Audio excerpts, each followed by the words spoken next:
মানুষের তিনটি চোখ জাহান্নামের আগুনে পুড়বে না, তিনটি চোখ জাহান্নামের আগুনে পুড়বে না। এক, আল্লাহর ভয়ে যারা কাঁদবে ওই চোখ কোনোদিন জাহান্নামে স্পর্শ করতে পারবে না।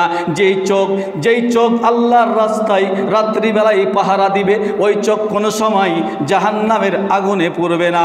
এই জন্য একজন ব্যক্তি কোনোদিনই ইবাদত করে নাই, আল্লাহর কোনোদিন হুকুম পালন করে নাই, কিন্তু দেখা গিয়েছে একটি আল্লাহর মুজাহিদ কাফেলারা, ওই কাফেলারা একটি মাঠের মধ্যে কাফেলা করলেন, অর্থাৎ তাঁবু গাড়লেন। তাঁবু গাড়ার পরে সবাই কিন্তু ক্লান্ত হওয়ার কারণে জিজ্ঞাসা করলেন, আজকে রাত্রি কে পাহারা দিবে গো?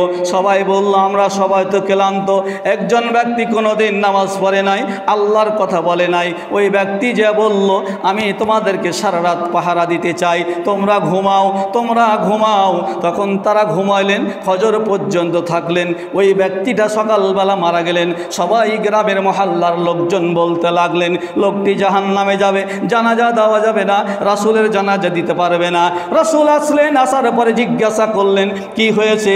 বললেন, এই আল্লাহর মুজাহিদেরা তারা যুদ্ধ থেকে ফেরত আসছিলেন, মাঠের মধ্যে তাঁবু গাড়লেন। তাঁবু গাড়ার পরে বললেন, আর আজকে রাত্রি কে পাহারা দিবে, কে জোগাবে? বললেন, কেউ ছিল না, ক্লান্ত সবারই তন্দ্রা আসছিলেন। এই জন্য তিনি ব্যক্তি বললেন, আমি দিতে চাই। সারা রাত ধরে পাহারা দিলেন, সকালবেলা মারা গেলেন। এই জন্য তিনিকে বলা হলো, রাসূল বললেন, একটা রাত এই চোখটাকে আল্লাহর রাস্তায় পাহারা দেওয়ার কারণে সে ব্যক্তিকে আল্লাহ মাফ করে দিয়েছেন, এবং রাসূল বললেন সে ব্যক্তি জান্নাতি যাবে। এই জন্য আমাদের বিষয় হলো এই ইতিকাফকারী ব্যক্তি যারা থাকবে তাদেরকে আমাদেরকে হেল্প করতে হবে, সহযোগিতা করতে হবে, অগ্রিম প্রস্তুতি নিতে হবে, কাকে রাখা যায়, কাকে তুলে ভালো হয়। এজন্য আপনার বাড়ি থেকে খাবার দিতে হইলেও ভালো খাবার দিতে হবে, তাকে ঈদের সময় বের হইলে পোশাকের প্রয়োজন হলে দিতে হবে। কিন্তু নানা কথা বলে আপনাকে শেষ করা যাবে না। ইতিকাফ প্রত্যেকটা মহল্লার একটা দায়িত্ব, কারণ ইতিকাফ থাকলে আপনি যদি হেল্প করেন তাহলে ওই ইতিকাফকারী যা পাবে আপনি পাবেন। তাহলে আপনাকে খেয়াল করতে হবে, ইতিকাফ আল্লাহর রাসূলের জীবদ্দশায় কোনো সময় ছাড়ে নাই। রাসূলের ওফাত হয়ে যাওয়ার পরেই রাসূলের বিবিরাও ওই ইতিকাফ করতেন।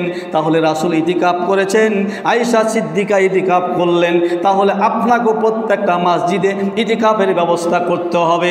আর একটি বিষয় হলো, আমাদেরকে অগ্রিম আল হিম্মাতুল ইজমু বলা হলো, তোমরা একটু হিম্মত করো, তোমাদের কদর রাত জাগতে হবে। 5টা রাত যদি জাগো তাহলে তোমরা কদর রাত পেয়ে যাবে। আর 5টা রাত কদর রাত জাগলে তোমাদের বলা হলো, তোমরা 83 বৎসর 4 মাস বৎসরে ইবাদত করলে যা পাবে তোমাদেরকে রব্বুল আলামিন কবুল আমলনামা তোমাদের লিখে দেওয়া হবে। জীবনে তো আমরা বলতে পারবো না। এই জন্য আমাদের বিষয় হলো যে আমরা একটি খেয়াল করব যে আমরা সামনে যেগুলো ইবাদত আসছে খুব ভারী ইবাদত। এটা হচ্ছে ইতিকাফ এক, আর একটা হচ্ছে কদর রাত। এই কদর রাত 5টি জাগবো, এটি আমরা সবাই এখানে থেকেই ইবাদত 5টি রাত যদি প্রতি বৎসর যতদিন বাঁচবো অতদিন যদি 5টা রাত কদর রাত জাগি তাহলে রব্বুল আলামিন আমাদেরকে রহমত তার ছাড়া আমরা একটা রাত জাগতে পারবো না। একটা রাত জাগা নিয়ে আমরা ব্যবসা এটা করছি, একটা রাত নিয়ে আমাদের কিন্তু অনেক আনন্দ উল্লাস হচ্ছে। 5টা রাত জাগেন রাসূলের শুরু করে সাহাবীদেরকে তাবি থেকে শুরু করে সমস্ত সব কিছু ইতিহাস দেখতে গেলে তারা 5 রাত জেগেছেন।